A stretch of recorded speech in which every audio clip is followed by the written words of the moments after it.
말씀 묵상하고 기도하며 찬양합니다.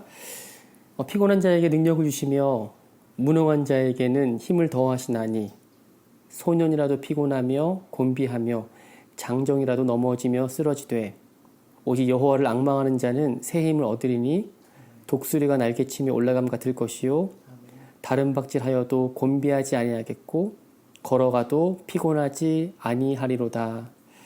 아멘. 하나님 아버지 은혜와 사랑에 감사합니다. 한 주일 동안 우리를 지켜주시고 돌보아 주시고 우리와 함께 하신 주님을 찬송합니다. 아버지 하나님, 힘들고 어려운 일 많이 있었지만 믿음으로 잘 걸어왔는데 오늘 함께 찬양하며 주의 이름을 높일 때 이곳에 주님이 함께해 주옵시고 주의 임재가 오늘 나가게 도와주시며 우리가 여호와 하나님을 앙망하고 사랑하며 나아갈 때 우리에게 새 힘을 주시며 또 찬송할 때 능력을 베푸셔서 하나님을 영화롭게 하며 예배를 통해서 하나님께 영광 돌릴 수 있도록 인도하여 주시옵소서. 오늘도 함께 하신 주님을 찬송하옵고 살아서 역사하시는 예수님 이름으로 기도드리옵나이다. 아멘. 주님 우리 함께 하신 줄 믿죠? 아멘. 성령님 우리 함께 하신 줄 믿습니다. 성령이 계시네. 성령이 계시네. 할렐루야 함께 하시네. 좁은 길을 걸으며 밤낮 기뻐하는 것 주의 영이 함께 다시 한번 고백합니다. 성령이 계시네. 성령이 계시네. 할렐루야 함께 하시네. 좋은 길을 걸으며 밤낮 기뻐하는 것 주의 영이 함께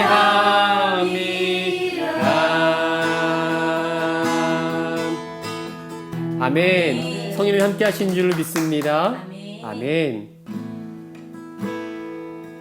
깊은 절망에 수렁 가운데 주님께 갈 수 없던 우리 어두운 밤중에 하늘을 향해 주의 이름 나 부를 때 어둠을 뚫고 어둠만 뚫고 오신 주 사랑 나의 절망 거두셨네.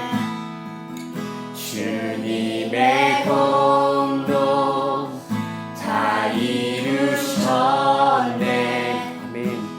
주 예수 나의 산소망. 그누가 주의 자비를 알아 한없는 은혜 증량할까. 영광을 떠나 이 땅에 오신 죄가 되신 주 예수. 주의 십자가 내게 말하네. 주의 십자가 내게 말하네. 영원히 난 용납됐네.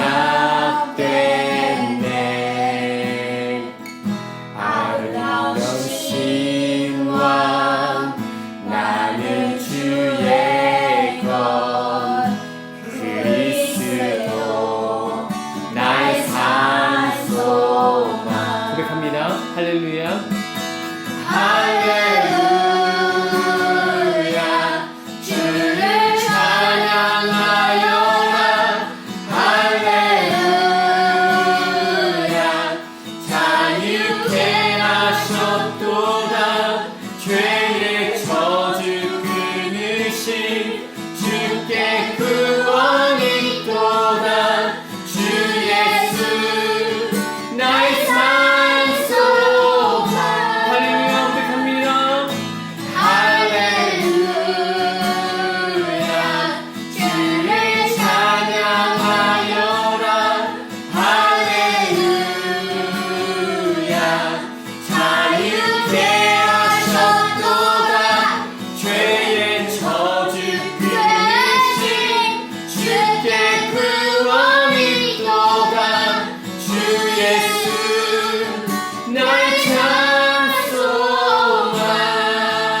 언약된 아침 언약된 아침 장사된 몸에 부활의 복음 시작됐네. 유다의 사자 위험찬 선포 사망이 무너졌도다. 이제 사망은 무덤이 더는 이제 사망은 무덤이 더는 우리를 주장할 수 없네. 유다의 사자 위험찬 표용 사망이 무너졌도다. 선포합니다. 사망이 무너졌도다. 사망이 무너졌도다. 한 번 더 갑니다. 사망이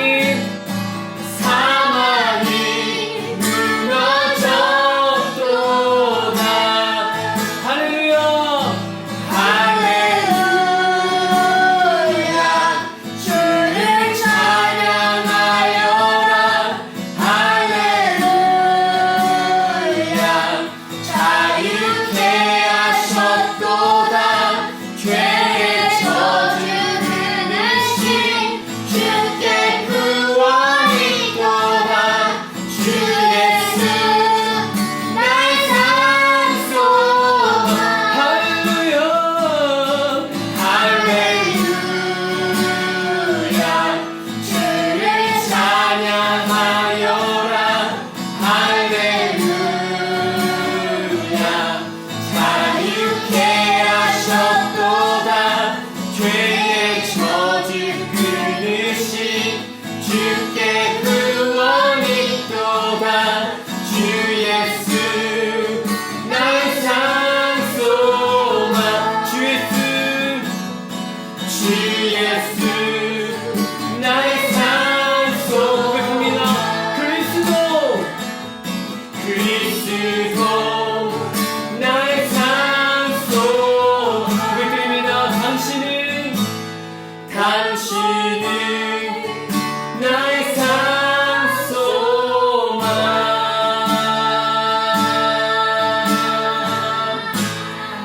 아멘. 죽기를 무서워하며 한평생 죄의 종에 매여 있는 우리를 그리스도께서 친히 이기시고 부활하시고 승리하셨음을 믿습니다. 아멘.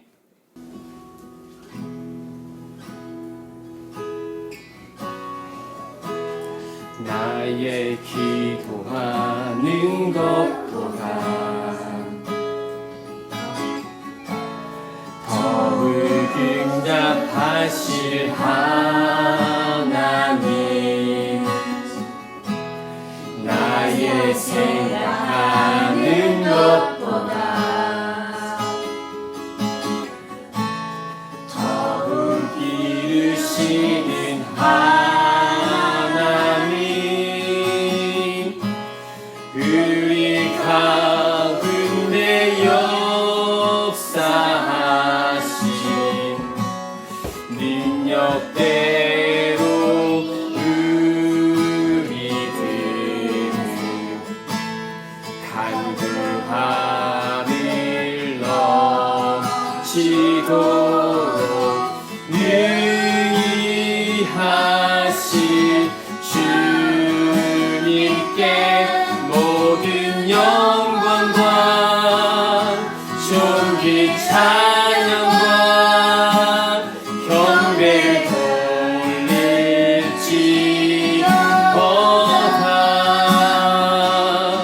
모든 영광과 존귀 찬양과 경배를 드릴지어다. 다시 한번 고백합니다. 나의 기도하는 것보다 나의 기도하는 것보다 더욱 응답하실 하나님, 더욱 응답하실 하나님, 나의 생각하는 것보다 더욱 이루시는 하나님, 더욱 이루시는 하나님, 우리 가운데 역사하신 능력대로 우리들의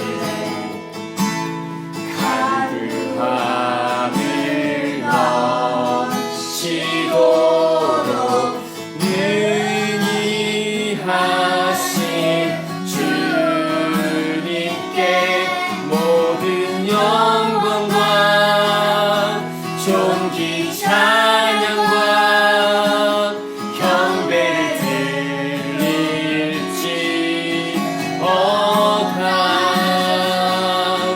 모든 영광과 존귀 찬양과 경배를 드릴지. 다시 한번 드립니다. 모든 영광과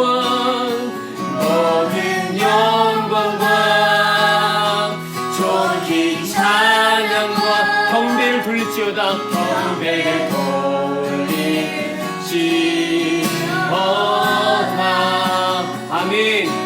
모든 영광과 존귀 찬양과 경배를 돌릴지. 다시 한번 부탁합니다.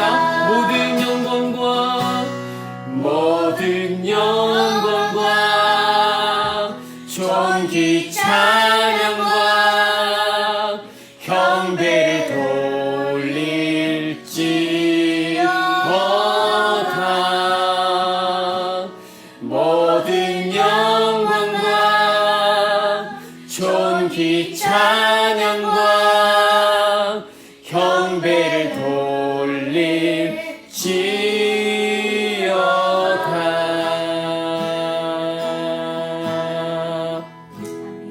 아멘. 함께 고백하며 기도합니다. 하나님 아버지, 영광과 존귀와 힘과 지혜, 모든 세상의 것들보다 더 크신 하나님께 이 찬양을 올려드립니다. 나의 기도하는 것보다 더 크신 하나님, 나의 생각하는 것보다 더욱 이루시는 그 하나님을 이 시간에 만나 뵙기를 원합니다. 한 주간 아버지 하나님 힘겹게 살아가는 동안 아버지 하나님 한평생 종에 매여 죽기를 무서워하며 벌벌 떨었던 우리에게 산소망이 되신 예수 그리스도를 이 땅에 보내심으로 또 십자가에 내어 죽이시기까지 우리를 사랑한다 말씀하시니 너무나도 감사드립니다. 아버지 하나님, 이제는 우리가 하나님의 자녀가 되었고 또 하나님의 상속자가 되었고 또 하나님의 놀라우신 그 은혜를 맛보는 사람들로 예배자로 이 자리에 불러주신 것이 얼마나 감사한지요.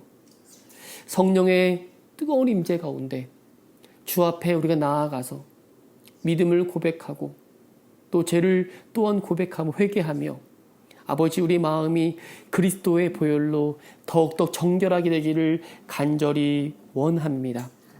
때를 따라 돕는 은혜를 얻기 위하여 은혜의 보좌 앞에 담대히 나왔사오니 원수 마귀가 자꾸만 아버지 우리를 넘어뜨리려고 할 때마다 그리스도 예수 이름으로 아버지 물리치고 일어나게 하시고 특별히 하나님 아버지 하늘에서 우리 기도를 듣고 이 땅을 고치신다는 그 하나님께서 우리가 사는 이 세상을 그리스도의 나라로 아버지 온전히 이루시기까지 아버지 우리가 끝까지 인내하며 아버지 이 믿음의 경주를 잘 마칠 수 있도록 인도하여 주시옵소서.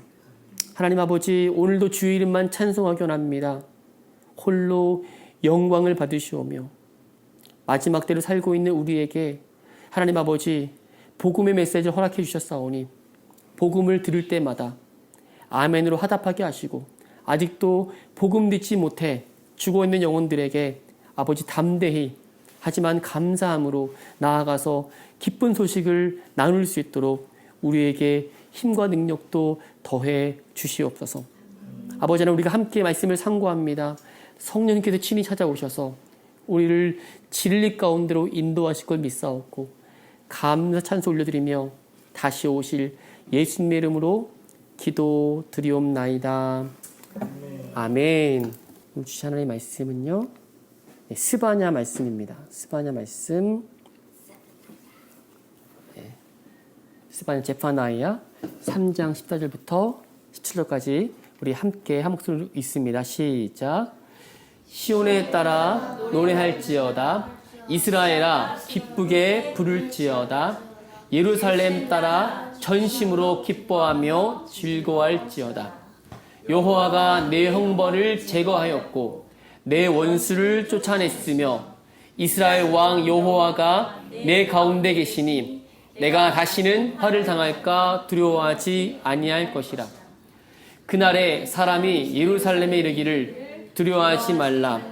시온아 내 손을 늘어뜨리지 말라.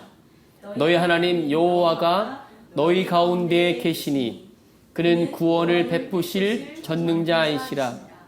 그가 너로 말미암아 기쁨을 이기지 못하시며 너를 잠잠히 사랑하시며 너로 말미암아 즐거이 부르며 기뻐하시리라 하리라.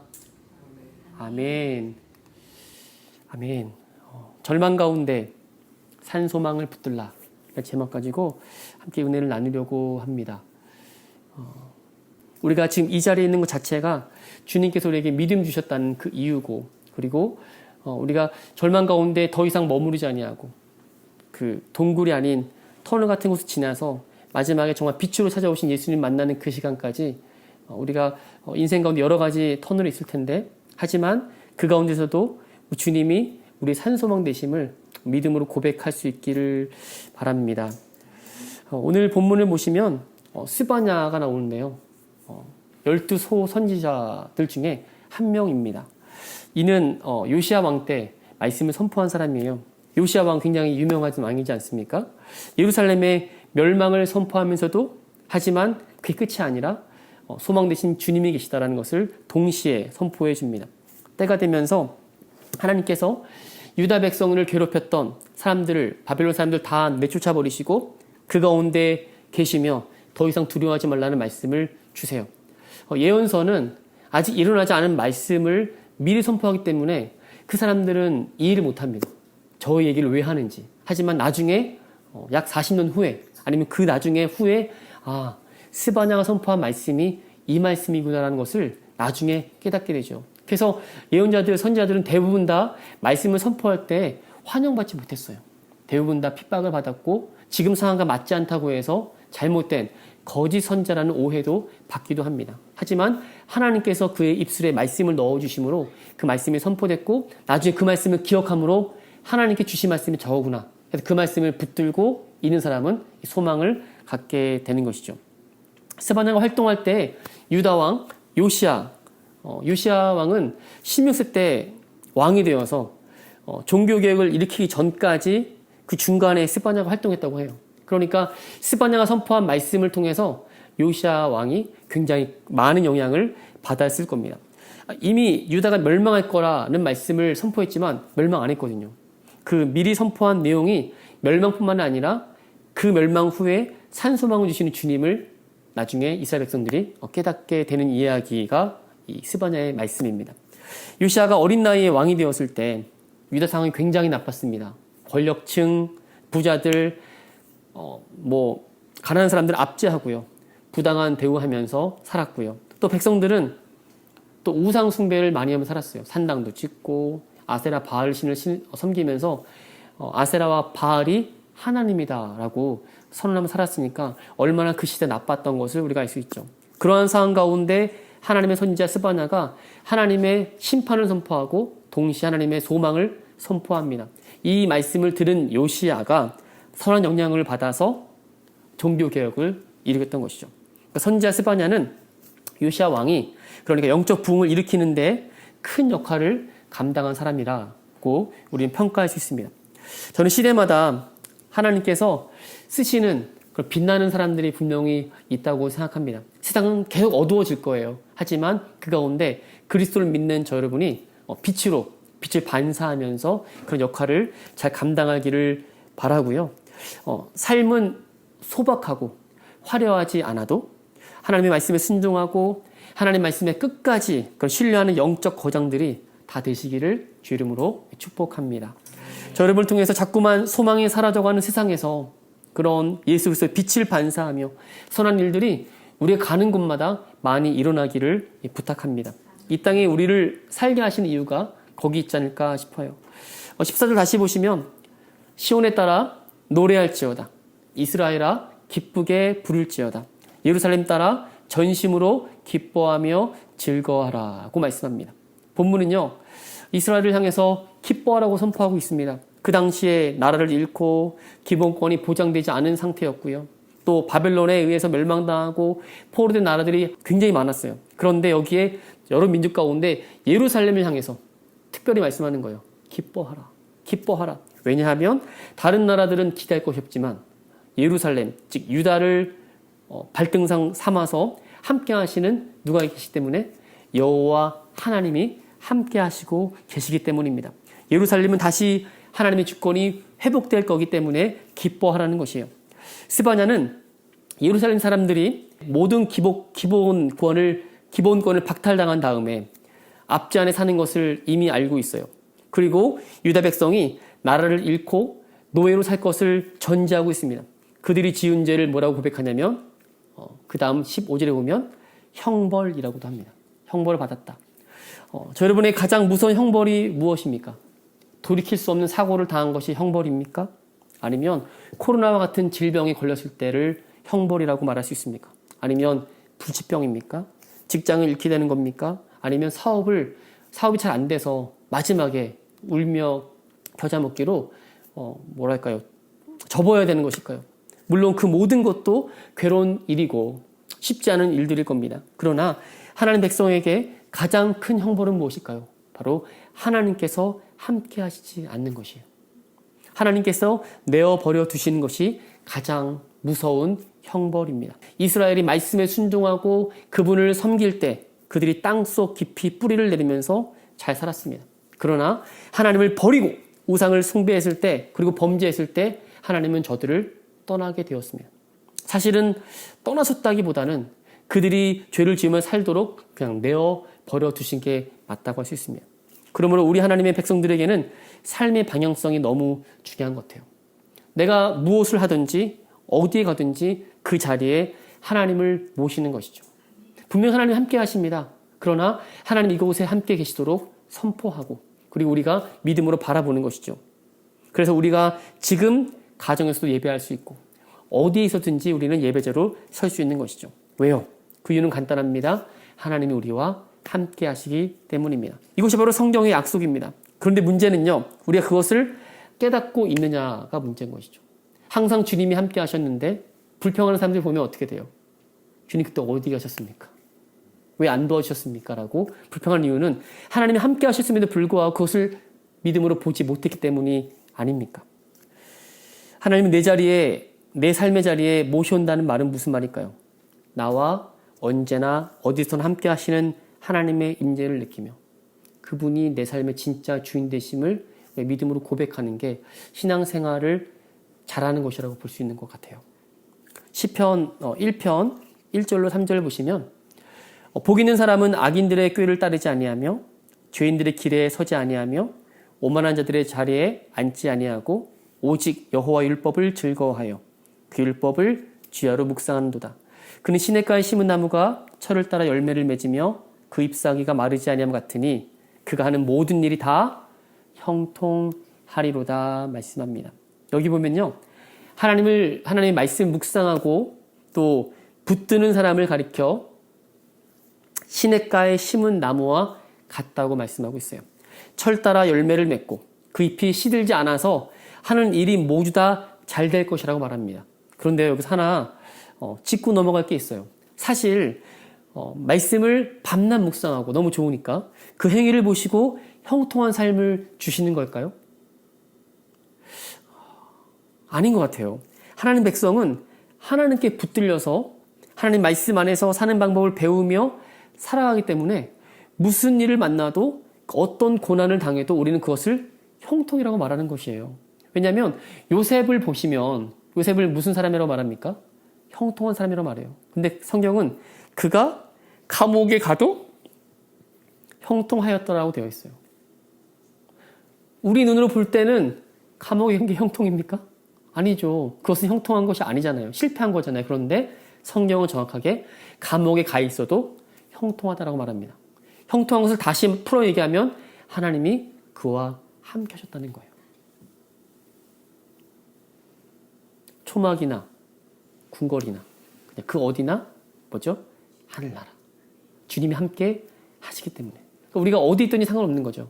그러면 주님이 함께 하시기 때문에 우리는 형통한 사람이 되는 것입니다. 그렇기 때문에 밤낮 주의 말씀을 묵상할 수 있고, 그러니까 남들이 봤을 때 환경이 안 좋고 결과가 안 좋아 보여도 나는 주님과 동행하기 때문에 형통한 사람으로 가는 겁니다. 그렇죠? 우리가 살다 보면 삶 속에 어려운 문제를 만날 때가 많아요. 어떤 것은 금방 해결이 안 될 때도 있습니다. 괴로움을 주는 문제들도 많이 있어요. 그럴 때마다 해결책이 무엇일까요? 우리는 보통 전문가를 찾아가고 자문을 구합니다. 왜요? 빨리 해결하기 위해서. 그런데 가장 좋은 방법은 무엇일까요? 하나님을 붙드는 것. 바로 기도입니다. 나무는 시냇가에 있으면 풍성해지고 열매를 맺습니다. 문제는 언제나 하나님을 떠났을 때 발생하는 거예요. 하나님과 내가 붙어 있는가? 하나님 내 안에 살아계신가? 내가 주님을 찾고 있는가? 기도에 키가 있음을 믿습니다. 예레미야서 2장 13절 말씀에 보면 내 백성이 두 가지 악을 행하였나니 곧 그들이 생수의 근원되는 나를 버린 것과 스스로 웅덩이를 판 것인데 그것은 그물을 가두지 못할 터진 웅덩이들이니라. 그런데 물이 없으면 나무도 마르잖아요. 하나님을 떠나버리면 우리도 말라 비틀어질 수밖에 없는 거죠. 생수의 근원 되시는 여호와 하나님을 버리면, 그리고 생수가 될 것 같은 다른 것들을 붙들기 시작하면서 인생은 마르기 시작하는 것입니다. 그러나 우리 삶의 생명수 되시는 하나님 안에 머물 때 하나님께서 우리에게 이 모든 일을 넉넉히 이길 만한 힘을 공급해 주시고요. 우리 삶을 분명하게 책임져 주신 줄로 믿습니다. 또한 하나님 한 분만으로 만족하며 하나님을 꼭 붙들고 사는 그런 삶 되기를 주 이름으로 축원합니다. 15절 보시면 여호와가 내 형벌을 제거하였고 내 원수를 쫓아냈으며 이스라엘 왕 여호와가 내 가운데 계시니 내가 다시는 화를 당할까 두려워하지 아니할 것이라. 여기서 이스라엘 왕 여호와가 내 가운데 계시니 주님이 그 가운데 함께 하신다는 거죠. 이스라엘의 주권이 회복될 것을 뜻하고 있습니다. 이스라엘이 70년 동안 바벨론에 끌려가서 포로로 사는 동안에 나중에 다시 돌아올 때는 이방 왕이지만 고레스의 왕의 선포로 다시 금은보화와 성전을 지을 만한 모든 것을 다 붙들고 오게 됩니다. 말도 안 되는 일이거든요. 근데 하나님께서 그 일을 하시는 거죠. 왜요? 하나님의 나라를 이루기 위해서 고레스 왕도 사용하시는 것입니다. 보통 유다 백성이 기대한 것은 눈에 보이는 독립국으로서 이스라엘의 회복입니다. 그런데 예수님 시대에 로마 제국 밑에 있을 때 그들이 여전히 원하는 것은 무엇이었습니까? 로마를 떠나가고, 그죠? 이 작은 이스라엘이 국가로 서는 것이에요. 그래서 예수님 오셨을 때 이렇게 고백하지 않습니까? 저분이 정말 메시아, 그리스도가 맞느냐. 이게 가장 중요한 것이었습니다. 이제 예수님을 통해서 이스라엘이 회복하고 독립하면 된다는 거예요. 그래서 이게 정말 쉽지 않은 문제가 뭐냐면 12 제자들도 주님이 십자가 지시고 사흘 만에 부활하신 다음에 40일 동안 부활하시고 나타나셔서 40일 동안 제자들과 함께 다니시면서 하나님 나라를 설명하세요. 사도행전 1장에 보면. 그런데 주님이 승천하시 바로 직전에 제자들이 맏대를 포함한 12명이 고백하고 물어옵니다. 이스라엘을 회복할 때가 이때이니까. 여전히 이스라엘 나라를 회복할 것을 말하고 있어요. 그게 사도행전 1장 7절이에요. 8절에 주님은 전혀 엉뚱한 소리를 하십니다. 오직 성령이 너에게 임하시면 너의 권능을 받고 예루살렘과 온 유대와 사마리아와 땅까지 이르러 내 증인이 되리라. 주님 그리고 바로 승천하세요. 대답을 이렇게 말씀하시고 가십니다. 그러니까 진짜 영적인 회복은 뭐예요? 나라가 로마로부터 독립하는 게 아니고 이제 하나님께 성령을 보내시고 교회를 삼으시고 이 전 세계 온 나라 열방이 다 하나님 나라의 회복, 그렇죠? 하나님의 모양과 형상을 닮은 우리가 다 교회가 되고 그리고 주님 다시 오실 길을 준비하고 예비하는 사람, 그리고 주님이 다시 오실 때 신랑 대신 예수님 만나는 이 거룩한 신부, 이 교회가 되는 것을 주님이 가장 기뻐하는 것이겠죠. 그렇죠? 근데 실제로 신약성경에 보면 하나님 나라의 약속이 그리스도 안에서 옮겨지는 것, 즉 교회로 회복되는 것을 봅니다. 1948년도에 기적과 같이 이스라엘이 디아스포라로 다 퍼져 살다가 진짜 이스라엘의 독립된 국가가 됩니다. 서방 나라들이 거기에 이스라엘 나라를 세우고 인정을 하게 돼요. 그래서 진짜 이름도 이스라엘입니다. 주변의 아랍 국가들, 소위 이슬람 나라들이 너무 많잖아요. 거기에 이 조그만 나라를 못 삼키고 있어요. 거기가 꼭 메카는 아라비아 있지만 예루살렘이 뭐 전 지구의 수도처럼 거기를 못 삼키고 있는데 하나님께서 지키신다고 저는 믿어요. 그런데 유대인들이 이 시바냐의 예언을 통해서 뭐라고 얘기하냐면 이스라엘의 1948년도에 세워진 것은 예언이 성취다라고 말합니다. 근데 그 말은 100% 맞지는 않아요. 지금 이스라엘의 성경이 이스라엘이 아니기 때문이에요. 왜냐하면 이스라엘에 진짜 가보면 이스라엘 나라에 여러 민족들이 섞여 있고요. 그리고 주님이 십자가 지시고 하나님의 뜻을 온전히 이루시고 휘장이 갈라지고 더 이상 거기에 뭐가 없습니까? 재산은 없지 않습니까? 그죠? 이제는 교회가 세워졌고 하나님 나라를 사모하고 주님 오실 길만 기다리면 되는 거예요. 그죠? 거기가 회복되는 것이 아니고. 그러니까 진짜 이스라엘은 누굽니까? 바로 흩어져 있는 교회예요. 교회. 저 여러분 진짜 교회입니다. 교회가 진짜 이스라엘이에요. 그래서 하나님께서 이스라엘의 회복에 대해 말씀하신 것은 결국 땅끝까지 이르러 복음이 증거되는 곳, 그것이 바로 교회고요. 그것이 영적인 이스라엘의 회복이 됩니다. 그러면 이런 질문이 나오죠. 유대인들은 버리운 자들입니까? 그렇지는 않죠. 로마서 11장 11절에 보면 그러므로 내가 말하노니 그들이 넘어지기까지 실족하였느냐? 그럴 수 없느니라. 그들이 넘어짐으로 구원이 이방인에게 이르러 이스라엘로 시기나게 함이니라. 구원이 유대인에서 이방인으로 옮겨졌어요. 그렇죠? 사마리아 땅끝이라고 했습니다. 사마리아는 벌써 그 이스라엘 땅에서는 멀어진 땅이거든요. 이방인 땅. 그리고 사마리아 지나서 우리가 살고 있는 이 땅도 유대인들이 보기에는 거룩한 땅이 아니고요. 그런데 지금 이것이 회복되면서 주님께서 이방인들을 구원시킴으로 인해서 유대인들이 바라보면서 영적인 시기가 일어난다는 거죠. 시기는 다른 말로 하면 열정이기도 해요. 열정. 그들의 마음에 다시 열정이 일어나서 예수님을 구주로 영접하는 일이 일어나는 것이죠. 사도 바울은 로마서를 통해서 엘리야 시대에 그 7,000명을 남겨두신 예를 말하면서 하나님의 능력을 언급해요. 뭐라고요? 하나님의 은사와 부르심에는 후회함이 없다. 이 말씀처럼 유대인에게 자격이 있음은 하나님의 언약 안에 묶여져 있다. 그래서 다른 모든 민족들이 다 주께로 돌아오는 것을 보면서 마지막에 그 유대인들도 그 중에 한 민족으로서 돌아오게 될 것이라고 성경은 말씀하고 있는 것이죠. 그래서 지금 듣는 소문을 들으면 지금 메시아닉 주라는 말 들어보셨죠? 유대인들 중에서도 예수님을 믿고 돌아온 사람들이 있어요. 근데 그런 사람들이 예언의 성취 중에 하나라고 보시면 되죠. 그래서 얼굴에 덮어진 수건이 벗겨지면서 예수 그리스도를 아는 지식이 그들 가운데 더해지고 구약이 머릿속에 다 있잖아요. 그들에게는. 그러니까 이것도 예수님이야? 저것도 예수님이 하면서 예수님에 대한 정말 풍성한 지식과 그분을 만날 수 있는 그리고 하나님께서 보내신 자 예수 그리스도를 구주로 영접할 수 있는 그런 은혜가 메시아닉 주에게 있는 것이죠. 지금 많이 돌아온다고 해요. 사실 이스라엘은 하나님과 맺은 언약을 깨뜨렸어요. 지킬 수도 없는 것이죠. 그래서 구약의 결론은 언약을 깨뜨린 백성이고 그래서 언약을 세우시기 위해서 누가 오십니까? 예수님이 오시는 거예요. 그래서 그 새 언약을 또 다른 예언자이며 비슷한 시대인 예레미야가 이렇게 선포하고 있습니다. 이 말씀은 구약에서 신약으로 넘어가는 가장 중요한 말씀이에요. 함께 보세요.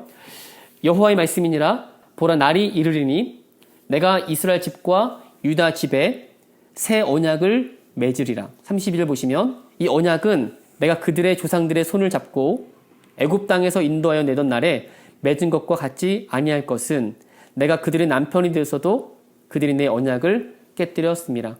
여호와의 말씀이니라. 그러나 그날 후에 내가 이스라엘 집과 맺을 언약은 이러하니 곧 내가 나의 법을 그들의 속에 두며 그들의 마음에 기록하여 나는 그들의 하나님이 되고 그들은 내 백성이 될 것이라. 여호와의 말씀이니라. 아멘이시죠? 자, 보시면 간단합니다. 언약을 했는데 언약을 지키지 못하는 거예요. 능력이 없어서. 아무리 말씀을 율법을 지켜도. 그러니까 율법이 폐하여진 것이냐? 그건 아니고요. 율법을 완성하시기 위해서 누가 오세요?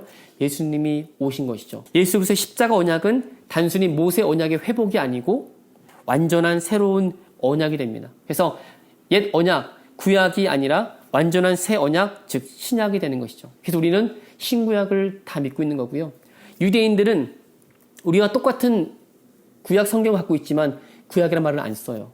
구약 인정하면 신약이 있다는 거잖아요. 그러니까 그냥 타낙이라고 해서 TNK라고 하는데 이 타낙을 갖고 마지막에 우린 말락이지만 그들은 역대합니다. 다윗의 순서가 달라요. 다윗의 제사가 회복되고 다윗의 그 왕조가 회복되는 것을 그들은 꿈꾸고 있기 때문에 이스라엘 국기를 보면 뭐가 있어요? 다윗의 별이 있죠. 다윗의 조상이 와야 된다라고 생각하고 있는 것이죠. 근데 그분이 누구세요? 예수님이잖아요. 이미 왔는데 2000년을 놓치고 있는 것입니다.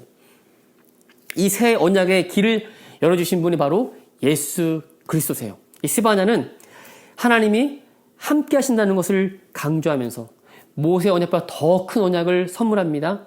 하나님이 너와 함께 한다라고 말씀하신 거예요. 그래서 그분이 진정한 왕이 계시기 때문에 이스라엘을 새 언약으로 초청하시면서 뭐라 말씀하십니까?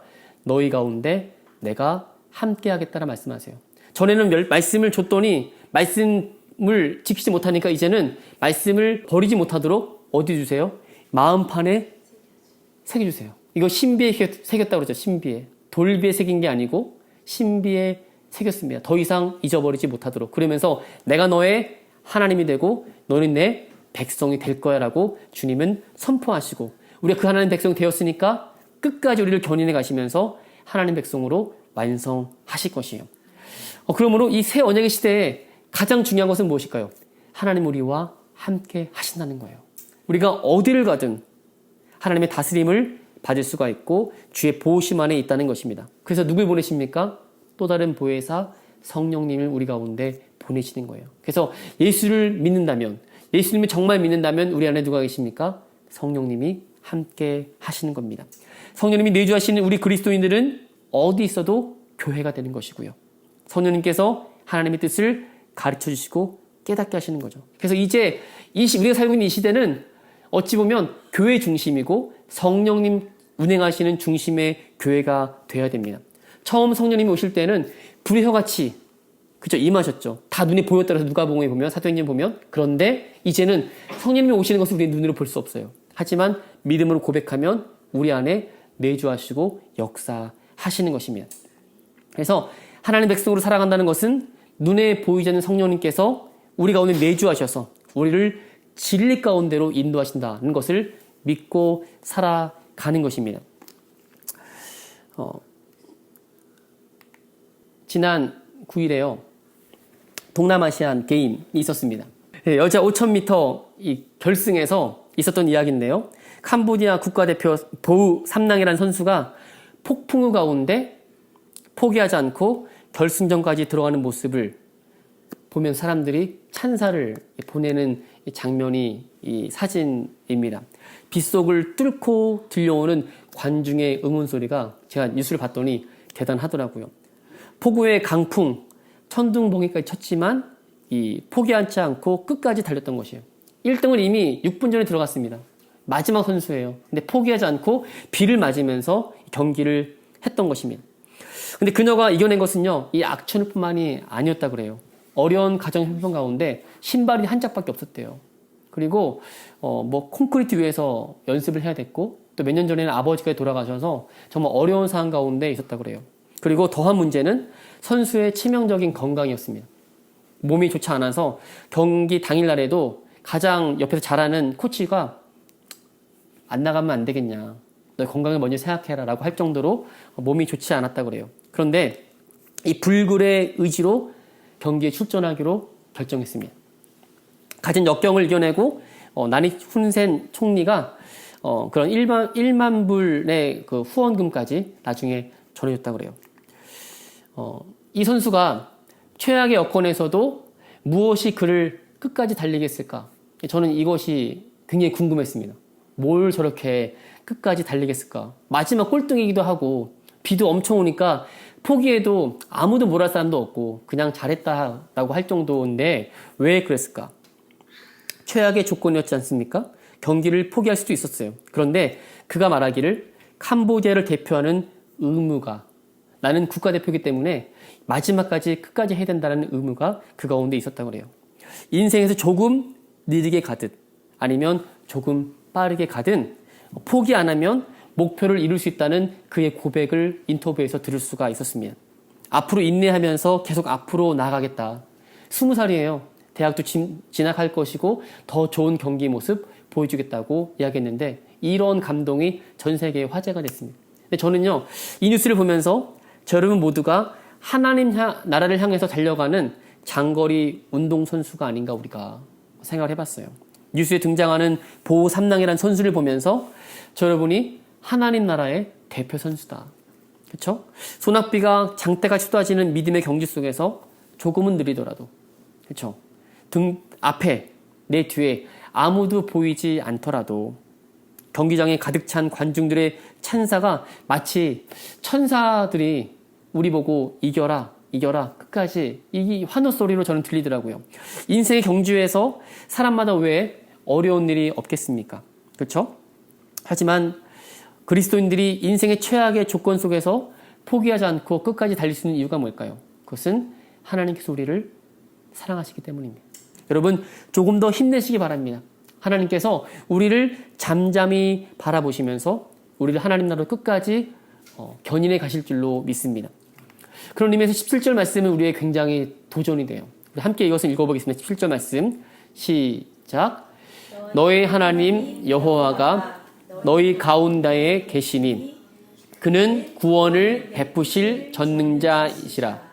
그가 너로 말미암아 기쁨을 이기지 못하시며 너를 잠잠히 사랑하시며 너로 말미암아 즐거이 부르며 기뻐하시리라 하리라. 아멘. 16절 말씀에도 있는데 거기에 뭐라 되어 있냐면 예루살렘아 두려워하지 마. 시온아 내 손을 이렇게 늘어뜨리지 마. 이 포기한 모습이거든요. 왜 그럴까요? 하나님께서 우리를 너무 기뻐하시고 사랑하신다는 그런 메시지를 전해주면서 더 이상 두려워하지 않을 필요 없다. 하나님 너를 기뻐하신다라고 말씀하고 있기 때문입니다. 왜요? 하나님이 이 자리에 우리와 함께 계시기 때문이에요. 하나님 나라가 그 천국이 우리 가운데 이미 임했다고 말씀하는 것입니다. 이 세상은 아직 완전하지 않아요. 근데 우리는 하나님 나라를 맛본 사람들이고 마지막 날에는 하나님의 나라가 온전히 임할 것입니다. 그렇죠? 그래서 하나님 나라를 설명할 때 already not yet이라고 해요. 이미 임했지만 아직은 아니다. 이게 신학적인 용어예요. 주님이 이 땅에 다시 오실 때에는 우리 온몸으로, 그렇죠? 오감, 육감이 아니고 천감, 만감으로 주님을 맞이하게 될 것이에요. 그때 우리 느끼겠죠. 아, 주님이 다스리고 계시구나. 주님이 우리 가운데 함께 하셨구나라는 것을 알게 될 것입니다. 그는 구원을 베푸실 전능자라고 말씀하세요. 여러분, 몇몇 어려움만 아니면 많은 어려움에서 건지시겠다라고 말씀하지 않으셨어요. 어떻게 해요? 모든 어려움에서 내가 너를 구원하겠다라고 이미 선언하셨습니다. 사실 우리가 당하는 그런 싸움과 씨름은 우리의 것 아니죠. 진짜 믿음의 사람이라면 그것을 주님께 맡기고 기도합니다. 그럼 더 이상 우리 싸움이 아니고 주님이 함께 싸우시는 싸움이기 때문에, 그렇죠? 내 뒤에서 주님이 나를 붙들고 계시기 때문에 이런 싸움과 이 씨름을 능히 이겨내리라고 믿습니다. 그건 너로 말미암아 기쁨을 이기지 못하시며 너를 잠잠히 사랑하신다. 여러분, 이 말씀을 제대로 이해하고 하나님을 더 바라볼 수 있기를 바라요. 우리 하나님을 내가 뭔가 잘하면 나를 기뻐하실 거야. 내가 뭔가 실수하거나 잘 못했으면 나를 미워하시거나 싫어하실 거야. 라고 생각하면 그것은 율법주의입니다. 그렇지 않아요. 이미 예수님께서 우리를 위해서 모든 죄와 허물과 잘못된 것을 다 십자가에서 지고 돌아가셨어요. 이미 우리는 사망이 떠나갔어요. 우리에게는 뭐만 있습니까? 생명만 있어요. 그분이 우리를 바라보실 때 예수 그리스도를 통해서 바라보시기 때문에 우리에게는 항상 기쁨입니다. 그렇죠? 아멘이시죠? 그런데 여러분, 자녀를 키워본 사람 다 알잖아요. 우리 자녀가 뭘 잘해서 이쁘다 그러고 좀 못하면은 고개 돌리지 않지 않습니까? 뭐든지 이쁘잖아요. 그렇죠? 뭘 잘해도 이쁘고 못해도 이쁘고 서툴러도 이쁘고. 왜요? 자녀이기 때문에. 하나님께서 우리를 동일하게 바라보신다고 생각합니다. 우리가 뭘 그리 잘하는 게 있을까요? 하나님 눈 안에 아름답게 비춰주니 우리 모습, 이 모습 그대로, 내 모습 그대로 사랑하시네. 이 찬양의 가사처럼 연약함 그대로 사랑하시네.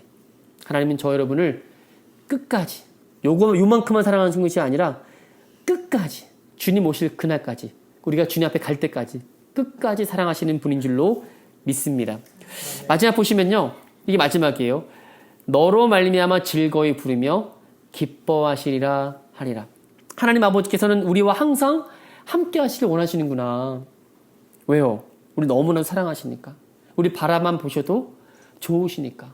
이 마음이 주님도 갖고 계시는구나라는 것을 보게 됐습니다. 여러분, 잠자고 있는 아기가 세곤세곤 숨소리 내고 자고 있을 때, 야, 일어나봐, 아빠 왔어 하면서 막 깨우나요? 아니죠. 그냥 자고 있는 모습, 숨소리 내며 자고 있는 모습이 너무 예쁘잖아요. 그냥 바라보고, 좀 이런 애가 나올 수가 있을까? 너무 예쁘다. 그렇죠? 아기는 다 예쁘지 않습니까?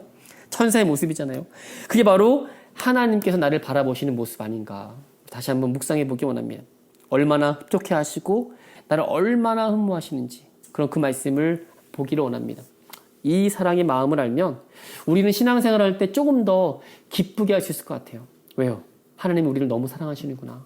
저렇게 바라보신다면 내가 조금 잘못해도, 조금 어려움이 있어도 동일하게 바라보시며 안타까워하시고 우리에게 사랑을 베푸시기 원하시는구나. 이 마음을 가장 갖게 될 것입니다.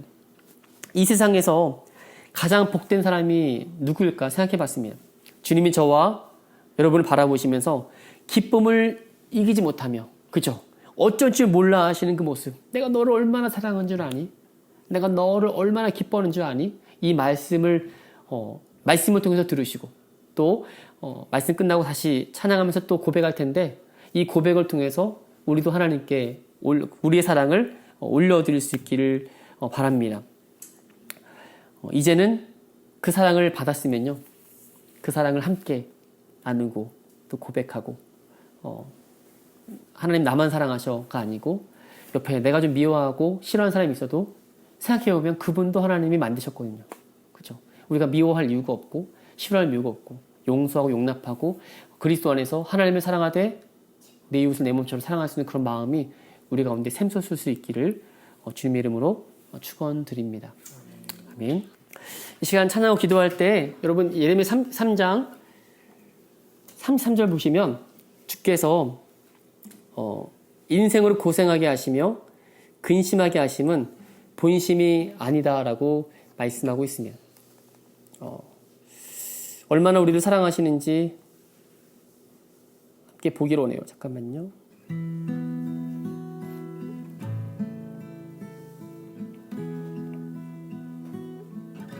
지금 혹시 남들 모르는 힘든 일을 겪고 계실지 모르겠어요.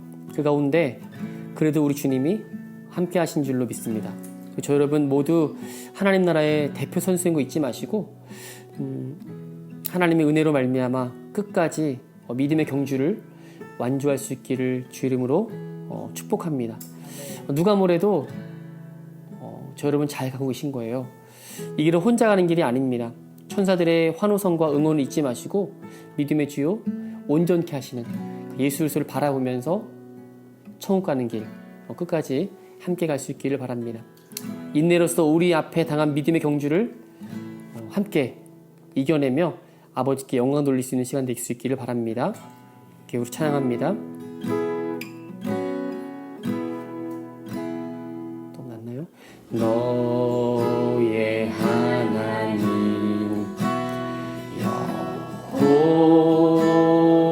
여호와가 너의 가운데 계시니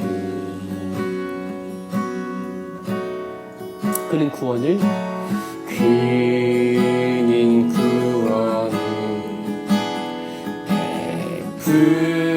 베푸실 전능자시라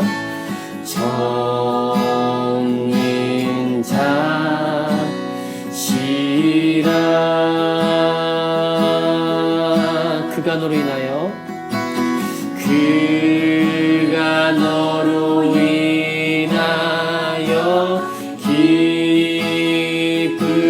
기쁨을 이기지 못하시며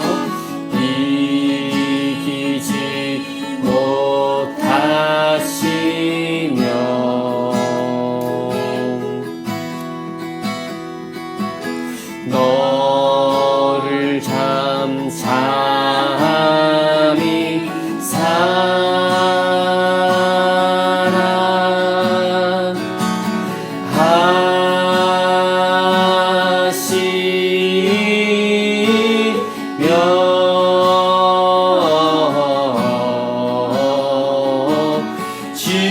즐거이 부르며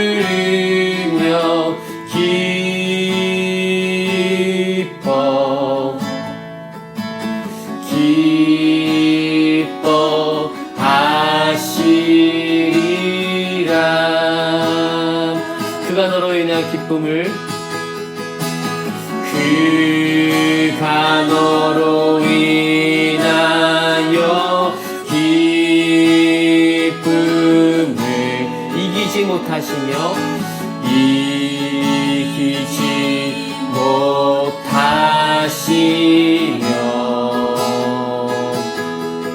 너를 잠잠히 사랑 너를 잠잠히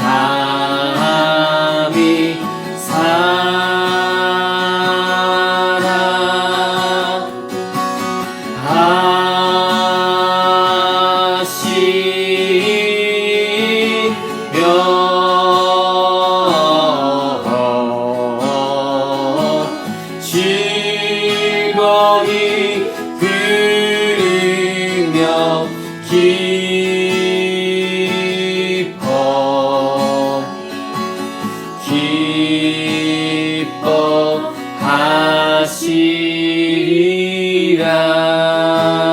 기뻐하시리라.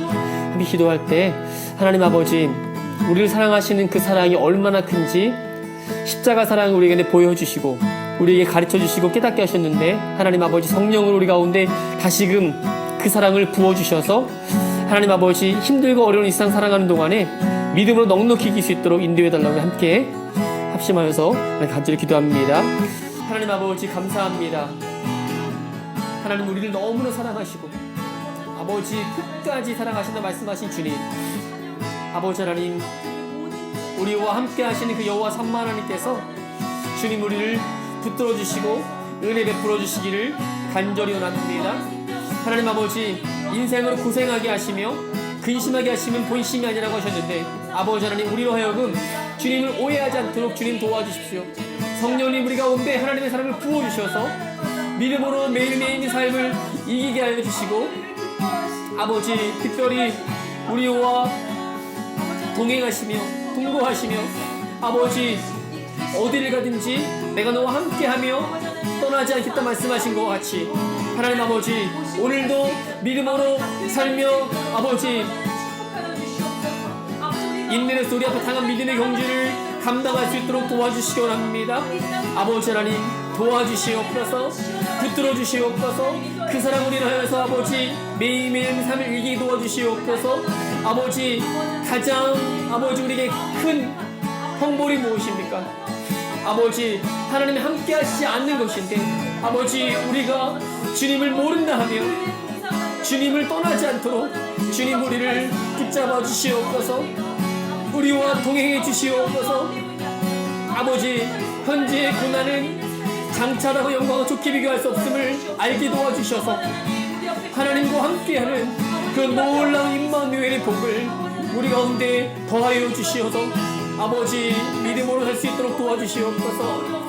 아버지, 시냇가의 시문나무가 아버지 과실을 맺으며 때를 따라 열매를 맺음같이 아버지, 생명수 되시는 예수 그리스도를 통해서 우리의 삶을 해결해 주시고 항상 주님과 함께 동행을 할 수 있도록 주님 인도하여 주시옵소서. 하나님 아버지, 감사합니다. 주님 찬송합니다. 아버지 하나님, 인도해 주시옵소서. 예수님이면 충분합니다. 예수님이면 충분합니다.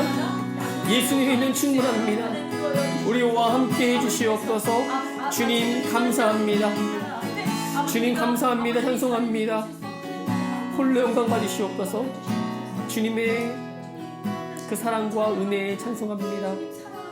우리를 향해 부르시는 주님의 노래소리를 항상 들을 수 있도록 아버지, 우리 귀를 열어주시옵소서. 감사합니다. 찬송합니다. 예수 이름으로 기도합니다.